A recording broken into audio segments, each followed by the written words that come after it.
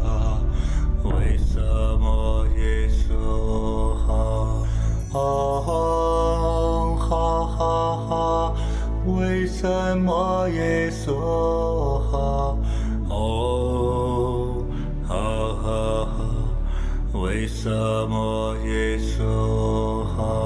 唵哈哈哈，为什么耶娑哈？唵哈哈哈，为什么耶娑哈？